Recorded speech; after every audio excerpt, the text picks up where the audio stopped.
This is 5 on your side at 5. Focused on you. Now at 5, a call for action following more concerns into leadership at St. Louis Public Schools.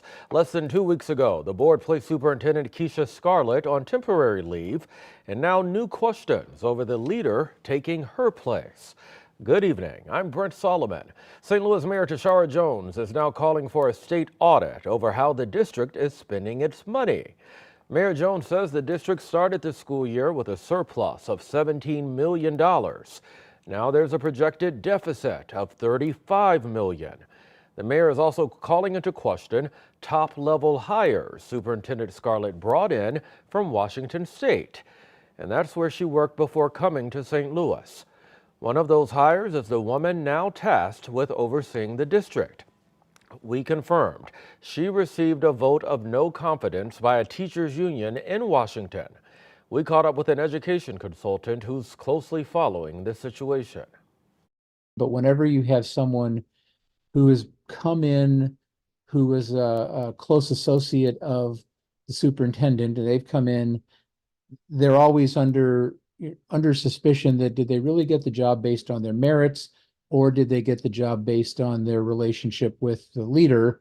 And that's why I personally never hired anyone who had worked with me before, because I didn't want them always facing the questioning of their abilities. And that interim superintendent is Millicent Borshade. The mayor is also concerned about the district's spending, especially since she says pay raises that were promised to teachers have been put on hold. The first day of school for SLPS is August 19th. We want to get now to some breaking news coming in out of North St. Louis. In just the last 30 minutes, we've learned that a man was killed in a shooting.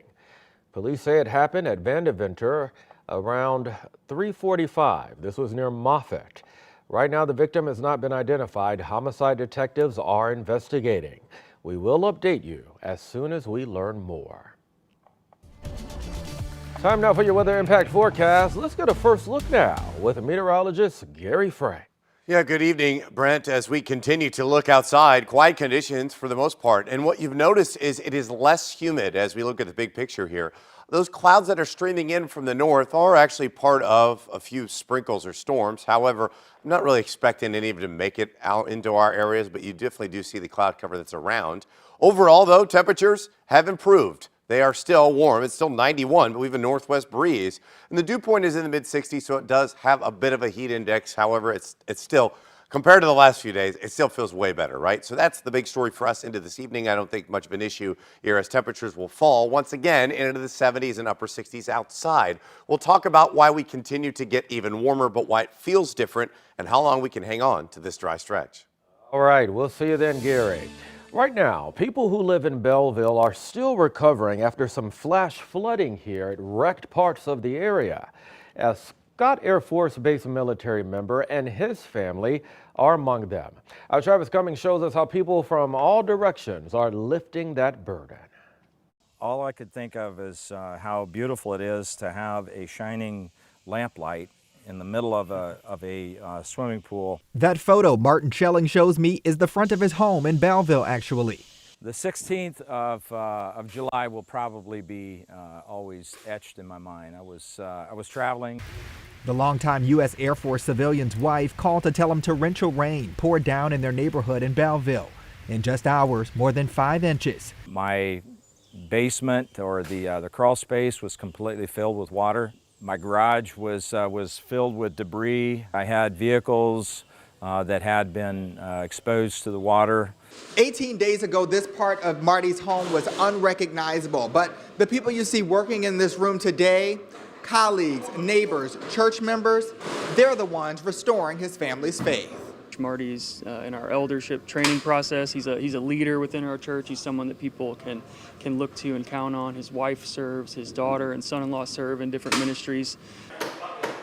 But in this stressful situation, people Schelling is familiar with and strangers are stepping in to serve him. You know, it was an easy call to make. Regular people putting their skills to work, drilling in drywall to rebuild the foundation. New insulation, new vapor barrier in it, just to keep moisture out as things were gutted. Hour by hour, help continues to pour in. Do y'all have lunch figured out for your workers? It's a powerful sight after a powerful storm. It restores this sense of faith that you have in people. It's an amazing tragedy that has turned out to be a surprise blessing. Travis Cummings, 5 on your side. Well, we're just days away from the Missouri primary, and Tuesday, voters will decide who will advance to the November general election. Republican Blaine Lukemeyer is leaving Congress at the end of this year, leaving an opening for the 3rd Congressional District in Missouri. 2 candidates vying for that job spoke with political editor Mark Maxwell this week. You got a handful of people in Congress who all they want to do is vote no on everything, run out in front of the Capitol, take a selfie, get on the Sunday morning shows, talk about how important they are, and that's the difference between me and my opponent. I want to get things fixed. I don't want to go there just to be a name. I'm the only candidate endorsed in my race by President Trump, by Missouri Right to Life, by National Right to Life, by other conservative leaders like Ted Cruz and Byron Donalds. I am the conservative in my race. All right, the record airs at a different time this week, so you can hear those full interviews tomorrow at 5:30 in the morning, right before our Olympic coverage. Ahead of the Missouri primary, we've put together a voter guide just for you. Text the word guide to 314-425-5355. We'll send you a link. Well, the race for the White House. Who could become Kamala Harris's running mate? And news of a possible debate between Trump and Harris. We have updates from the campaign trail next. And if they're looking for their forever home, animals at a local rescue ranch are waiting to be adopted.